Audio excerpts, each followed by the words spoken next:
Welcome to Sweet Life Beat Life. We hope this video helps. You start by ensuring prerequisites are present: Android Studio, SDK platforms, and hardware acceleration. Open AVD Manager and pick a device profile and system image.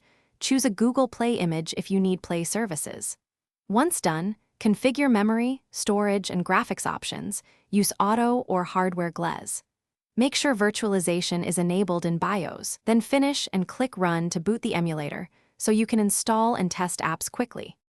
You now build and deploy the app, trigger a Gradle sync, and pick the run configuration. Select the running AVD as the target. If it's slow, use Quick Boot to resume a snapshot or Cold Boot for a clean state. Once installed, watch Logcat for runtime messages, inspect UI with Layout Inspector, and profile CPU or memory if performance matters. Make sure to grant runtime permissions in the emulator when prompted so functionality mirrors a real device. You finish by closing or snapshotting the emulator to preserve state for next time.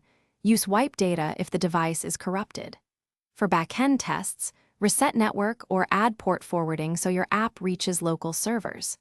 If things go wrong, make sure the emulator and SDK tools are up to date, verify virtualization is still enabled, and restart ADB. One key tip: recreate the AVD with a different system image when persistent crashes occur. It often resolves obscure emulator faults. Thanks for watching. Consider subscribing if we helped you.